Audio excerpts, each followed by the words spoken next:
Bonjour, aujourd'hui première d'une série de vidéos sur les vecteurs du plan.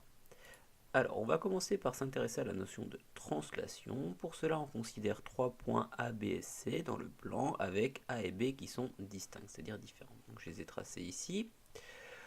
On dit que C' est l'image de C par la translation de vecteur AB, donc deux nouveaux mots, le mot translation et le mot vecteur, avec vecteur AB qui se note avec une flèche au-dessus de AB.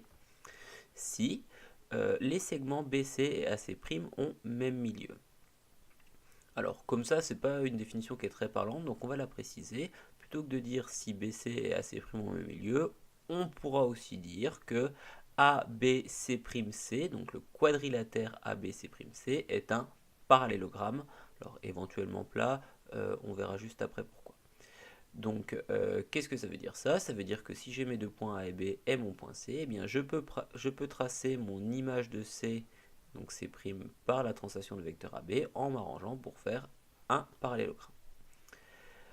On dit alors que les vecteurs AB et CC' sont égaux, ce que l'on note vecteur AB égale vecteur CC', et graphiquement on matérialise ce vecteur AB et ce vecteur CC' avec des flèches. Donc on voit qu'ici la notation AB avec une flèche, donc qui désigne le vecteur, vient s'ajouter à toutes les notations qu'on connaissait jusqu'à maintenant, donc entre crochets pour les segments, entre parenthèses pour les droites, etc. On revient sur la définition qu'on vient de donner. Donc on vient de dire que, étant donné trois points A, B et C avec A et B distincts, eh bien C' est l'image de C par la translation de vecteur AB si, deux conditions possibles, le segment BC et le segment AC' ont même milieu, ou le quadrilatère ABC'C est un parallélogramme éventuellement plat. Donc c'est sur ce éventuellement plat que j'aimerais revenir maintenant. Alors je vais commencer par tracer l'image de mon point C par la translation de vecteur AB. Donc j'obtiens mon point C' ici. On va observer les deux conditions dont on vient de parler. Donc je trace mon segment BC et son milieu. Je trace mon segment AC' et son milieu. Alors on vient de le voir apparaître en fait ici, c'est le point E qui vient d'apparaître très exactement au même endroit que le point D. Donc on voit que la condition sur le fait que BC et AC' est même milieu est bien respectée. On trace maintenant notre quadrilatère ABC'C qui a tout l'air d'être un parallélogramme. Alors ici, ça ne dépend pas de la configuration de point que j'ai choisi, c'est-à-dire si je déplace mon point C, on voit que les milieux sont toujours confondus et on voit que j'ai toujours un parallélogramme. Si je déplace mon point B aussi, si je déplace mon point A aussi. Alors, pourquoi mon éventuellement plat? Eh bien, on va le voir maintenant. Qu'est-ce qui se passe si je mets le point C sur la droite AB? Eh bien, ce qui va se passer, c'est que mon point C' va également être sur la droite AB et que du coup, eh bien, mon ABC'C a plus vraiment l'air d'être un parallélogramme puisque les quatre points sont alignés. Alors, c'est cela qu'on appelle un parallélogramme plat.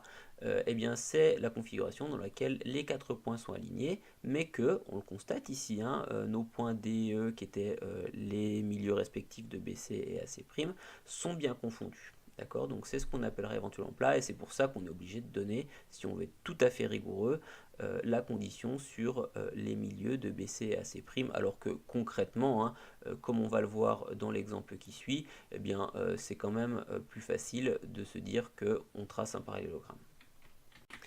Voyons maintenant un exemple de détermination de l'image d'un point par une translation de vecteur donné. Donc on considère 4 points A, B, C et D dans le plan, donc qui sont ici, et on va tracer C', l'image de C par la translation de vecteur AB. Donc j'ai matérialisé mon vecteur AB. Donc on a dit il faut que ABC'C soit un parallélogramme. Donc ABC'C, je vois que mon point C va être quelque part par là. Alors il y a deux possibilités ici. Soit on trace un parallélogramme avec son compas. Quand je suis dans un quadrillage, je peux éventuellement m'aider un petit peu des carreaux. Donc par exemple ici je vois que eh bien, pour aller de A à C, eh bien, je me déplace de 1, 2, 3, 4, 5, 6 carreaux vers la droite et 2 vers le bas. Donc ça veut dire que pour aller de B à C', je vais me déplacer également de 1, 2, 3, 4, 5, 6 carreaux vers la droite et 2 vers le bas. Donc mon point C' normalement devrait se trouver ici. Je vérifie. Oui, quand je trace mon parallélogramme, ça marche bien. Alors, il faut évidemment être capable de s'adapter dans le cas où eh bien, les points sont différents, c'est-à-dire que j'ai une translation d'un vecteur qui est autre que AB. On va donc tracer D', l'image de D par la translation de vecteur CA. Je matérialise donc mon vecteur CA. Eh bien, D' doit vérifier CA D', D est un parallélogramme. Autrement dit, mon point D' devrait se trouver par là. Donc encore une fois, soit avec un compas, soit avec le quadrillage, je trace mon parallélogramme et j'obtiens mon point D' ici.